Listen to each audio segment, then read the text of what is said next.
Hello my dear students. आज हम हिंदी का चैप्टर 3 करेंगे जिसका नेम है बस की यात्रा। इस चैप्टर की स्टोरी अभी आपने जैसे पढ़ी ही होगी। इसमें जो राइटर है अपनी बस की यात्रा का एक्सप्लेन करता है कि जब वो बस में कहीं घूमने जा रहे हैं या कहीं भी जा रहे हैं तो जो जो उस टाइम पीरियड में उनके साथ होता है वो एक्सप्लेन करता है इस चैप्टर में। फर्स्ट ऑफ ऑल हम कर रहे हैं खालिस्तान।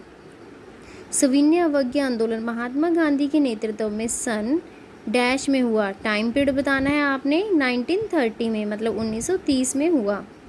ड्राइवर घिसे डैश लगाकर बस चला रहा था। किस तरह के टायर थे वहाँ पे? घिसे हुए। तो आप लिखोगे यहाँ पे टायर। बस अनियंत्रित होकर सड़क के किनारे से डैश से टकरा सकती थी। किससे टकरा सकती थी? पेड़ों से।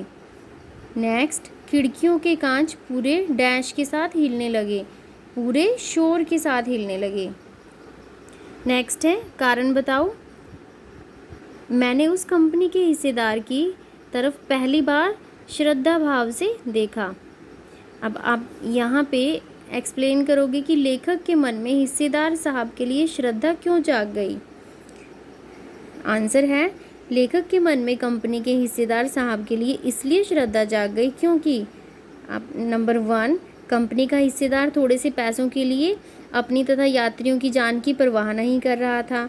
नंबर 2, वह घिसे टायर लगाकर बस चलवा रहा था और जान जोखिम में डालकर यह काम कर रहा था। नंबर 3, अपनी उत्सर्ग की भावना का वह परिचय कुछ ही रुपयों के बदले दे रहा था।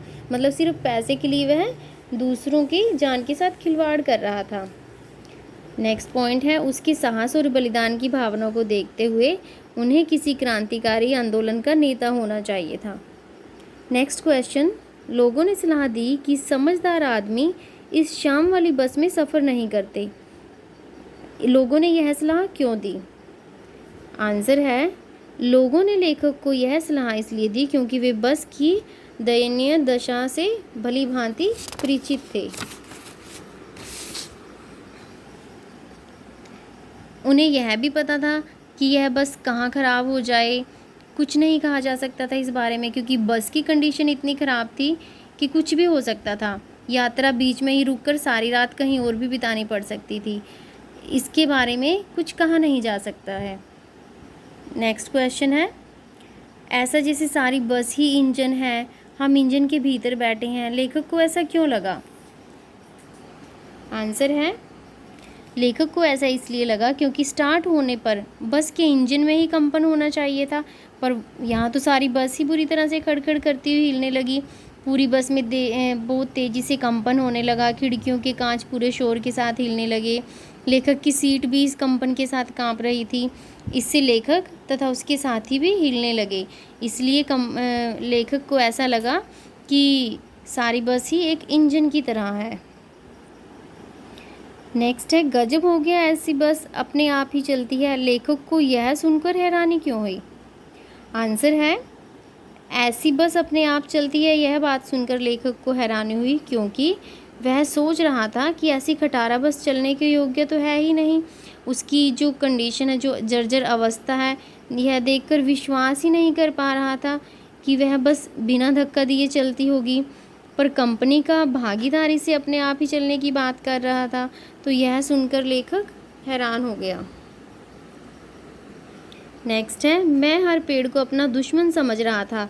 लेखक पेड़ों को दुश्मन क्यों समझ रहा था?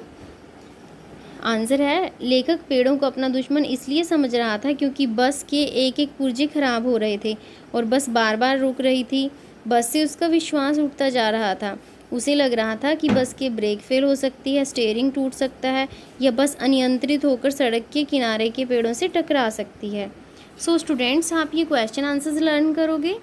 बिसाइड दैट आपकी बुक में जो शब्दार्थ हैं वो आप लर्न करोगे, और इसके बिसाइड आपकी पूरी बुक से इंटरनल कुछ भी आ सकता है, चाहे वो MCQs होंगे या फिलअप्स या क्वेश्चंस भी।